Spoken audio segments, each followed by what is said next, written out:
Okay, so getting onto the exhaust today, because I've got that hole in the flex pipe. So what it sounds like when it first starts here now.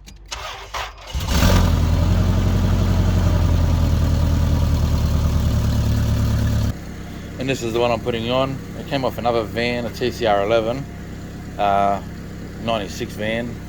I've got new gaskets for it, plus gasket putty. I'm going to be putting all that on. I'll explain that as I put it in. This van has two oxygen sensors, so it's just a matter of unclipping them. They both have different plugs. And also I'm using 6-sided sockets. I don't want to take the chance of threading it. If you use an 8-sided socket or spanner, there's a good chance that you don't get enough grip. And these guys here, they're really tough to turn sometimes. Hopefully this one's not. But I'm going to get some WD-40 and spray these. Same with the back, I'll give them a spray. On this mount here, I'll give them a spray. And then just quickly getting back to these O2 sensors. Now this particular van has always surprised me. It has features in it that my van doesn't, and my van, being a TCR 11 with the twin moonroofs, supposed to be a deluxe model with everything electronic, but this has more features than my car or my van. With the double sensors, the automatic lights that turn on and off, so when you turn the car off, the lights automatically turn off, features like that. My model, the 92, doesn't have that, where this one does.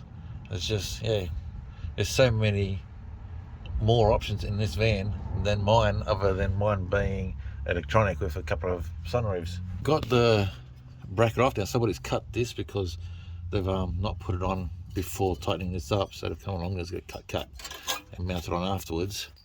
I would have preferred they didn't do that, because it makes it easier to put on when you line it all up together. That's all loose now. That bolts out on that side. This side is loose, and these are ready to come out as well. So ready to take this out. Now I've already taken this rubber here off. You just give it a good push and it comes off that way. And that one obviously doesn't need to come off because that's part of the mount. Righto, so the front gaskets are stuffed, so they'll be getting replaced.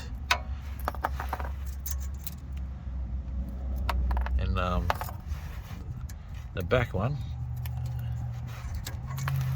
just comes out easy like that. And the back one was silicon. So I need to give that a clean up underneath here, put it together properly. So whoever did this loves silicon, blue silicon is. I need to give that a good clean up as well. Well, no, the other one's already cleaned up, so I won't be reusing this part. Just need to clean up underneath the van there, and I'll keep a hold of that cat for future if I need it. Not the best welding job, but I guess if it works, it works. Definitely keep the O2 sensors around in case I need them. And there's the front gaskets there, part number. If you're interested, they'll go in. I'll also put muffler putty in there with them, so the muffler putty expands once it gets hot. So once you've got it all bolted together and you give it a run, the muffler putty will expand and give you a 100% seal, unlike silicone would. Well, I've ran into a snag. Did not expect this. So the exhaust system I wanted to put on is longer by about 6 inches. Totally didn't see that happening. And it's upside down to, it's in there properly, but the sensors are pointing down. So it's upside down and a bit longer than what's in this van.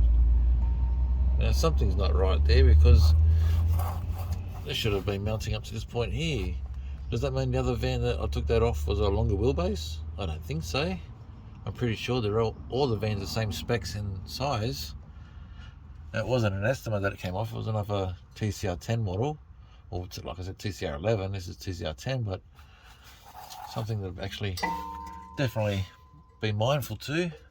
I'll put a measuring tape next to both of them. The extractors on the TCR 11, obviously the other way around. You wouldn't modify the extractors to suit the exhaust. So that's one difference. Now they both look from this point here about the same distance until you get to here. Now either this has been extended and the rest of the exhaust is custom on the other van that I parted out, or this is a standard setup for that type of van. But when you look underneath, this part here will go to the mount, this part here goes past where it mounts, and I don't believe it was like that from the other van that I took off. So this one here is a 41.5 inches or 1050, and the other exhaust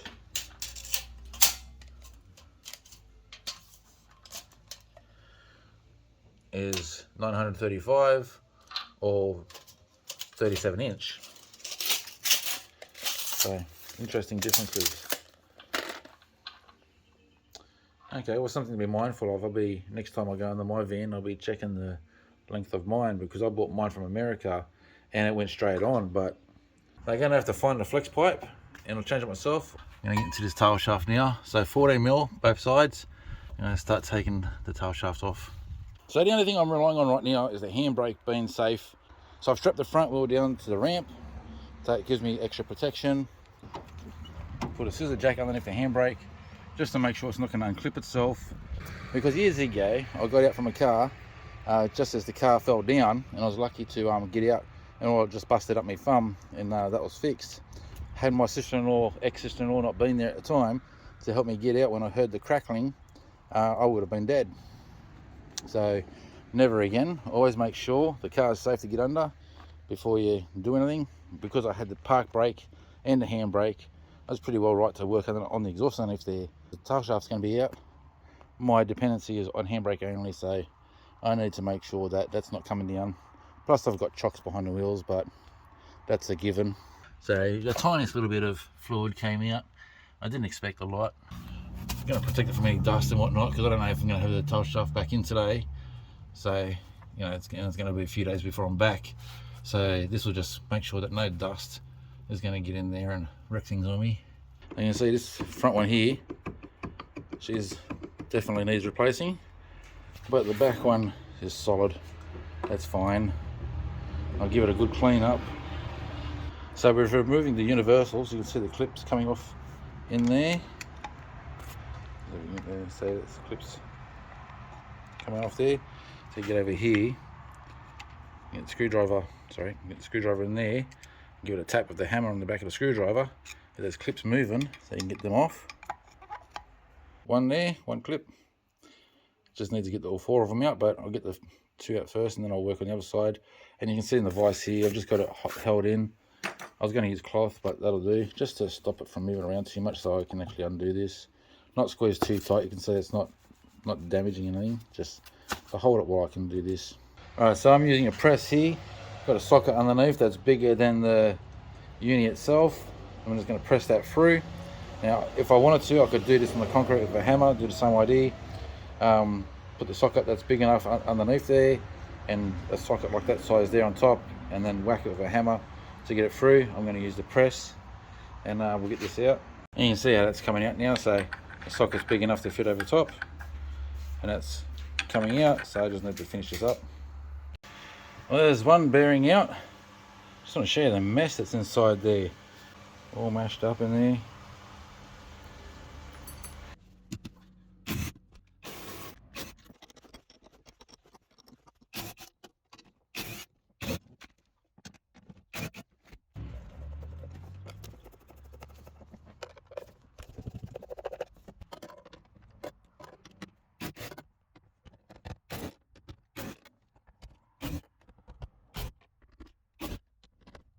Now pay attention to the size of the bolts here. So when I get the plate off, I'll show you in a minute that you've got to have short bolts along here, along the top. It's okay if they're a bit longer around the side, but the three top ones need to be short, or these two mostly.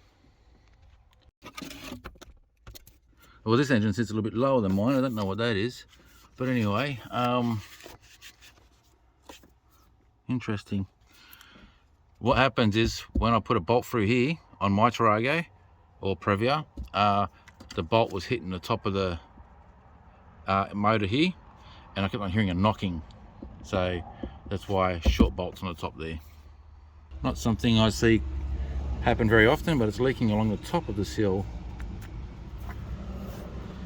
It doesn't look like it's missing any bolts, but it's definitely not genuine. Like that one there is completely different.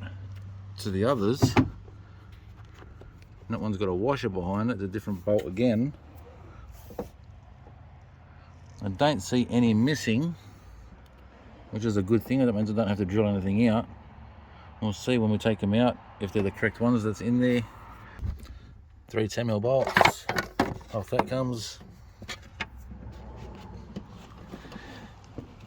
All these leads are numbered, so easy to remember where they go back on.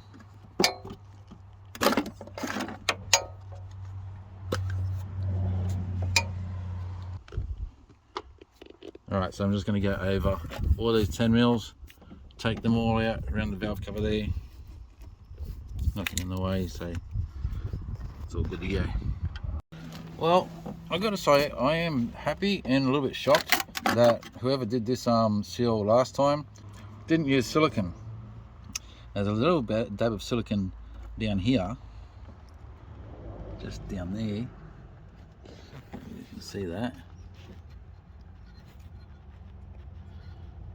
That's just where on the joins there, and I'll be doing the same because that's what you're supposed to do. So whoever installed it did it correctly.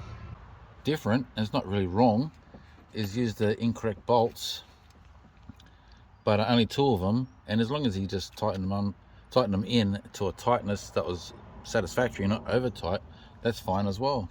So easy job, just have to clean all this up and change the gaskets. Also, the plugs all look like that. This is the last one I'm checking right now. So they're iridium plugs, so they're a good plug, so I'll be reusing them as well. I was going to change them with iridium, but they're already iridium.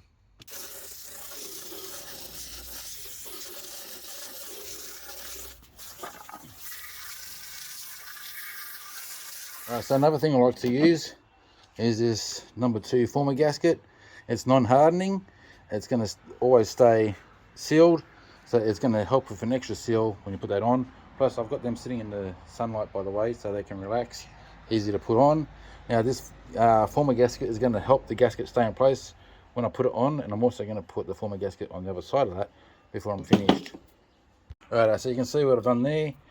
I've just put a film over it. Now as I was pressing this in, there was gasket goo coming out, so I was able to go over it with mostly what was already in there, squeeze it all into the channel. That's ready to go. About 30 seconds ago I put some gasket silicone in the corners, but with a little bit on my finger I just rubbed it over there. It's not going to hurt none, just it's going to help a little bit, and anything that helps a leak stop, it's good. So now I'm ready to put this valve cover on. Okay, so this is a very important step here. When putting all these in, I like to go over them all first with finger tight, just with the socket, tighten them all up as hard as you can with your fingers, and go over it a couple of times, because as they close in, a couple will come soft. When these here get tight, and I can probably use an example here, you'll get what I mean. So when that gets to that point there, when you turn it in a little bit too far, that breaks off. And it's not the fault in the bolt, this is supposed to be, you put them in so far, and then I'll show you with one.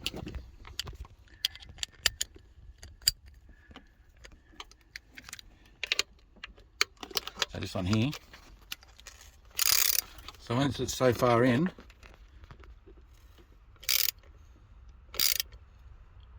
that's it. I can feel that it's stopped now. That's as far as I'm going. Don't turn it any further than that, otherwise the head will break off.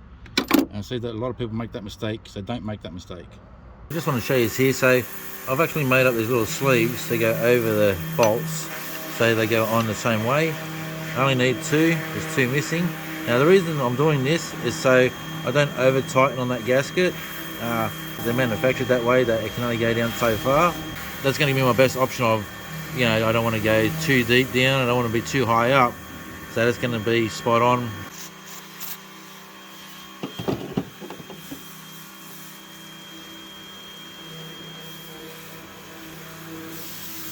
Right, so that's all on. I've got the leads on best I can so they don't interact with each other. Now, try to explain this a couple of times, but it's hard to explain it over texting. Now, if you need to check that your fuel's working, undo this bolt here. Don't take it all the way out. Just loosen it off, turn the ignition on, and if you see petrol coming out of here, then you know that, you know, you're getting petrol to here. So if you've got a starting problem and you're not sure if you're getting petrol, you just loosen this bolt here off to the fuel line, turn the ignition on, let it squirt out. You'll know that you're getting fuel, tighten it back up. Okay, so let's give this a start. It's got no exhaust, so it's going to be a bit loud.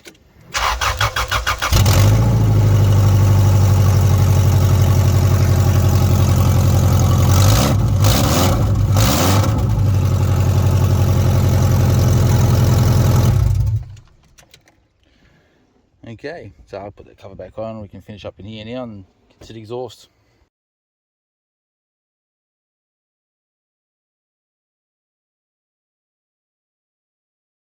Right, so about to put the exhaust back on, just want to show you here if these gaskets, see there's a little bit loose there. Now I could put that on like that there and move it onto the exhaust, but I like to put it in up here with muffler putty, and the muffler putty will hold it in place, and I can center it myself and then slide it straight in.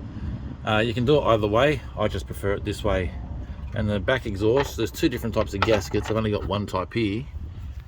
And you can see from the mark where it used to be, this gasket was sitting like that, and I want it more centered. And the same thing with the muffler putty, I'll be able to center that up properly. Now the exhaust itself is exactly the same like that. You can get the gasket right around the outside. I've got that on my other van. Not too sure if that's normal for a Tarago or Previa, but when I took my exhaust in to get a gasket, they had one that fit the oval, so I went and got that one instead. So you'll see that there. I'll just show you on the back of the exhaust pipe as well, back of the exhaust as well, how that sits, and it's going to just go straight on. And you can see that there. See, there's no lip on that there. There's no really anywhere to put that.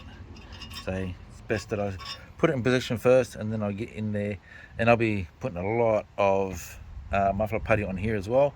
I won't be able to show you that while I'm doing it, but basically I'm just going to be really generous and just lay it on there, so when it squeezes together, there's going to be a lot of muffler putty squeezing it out at the same time.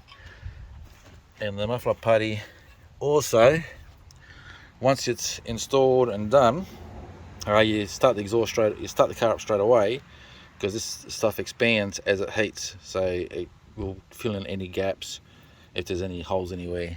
So I'll get into this and put it on.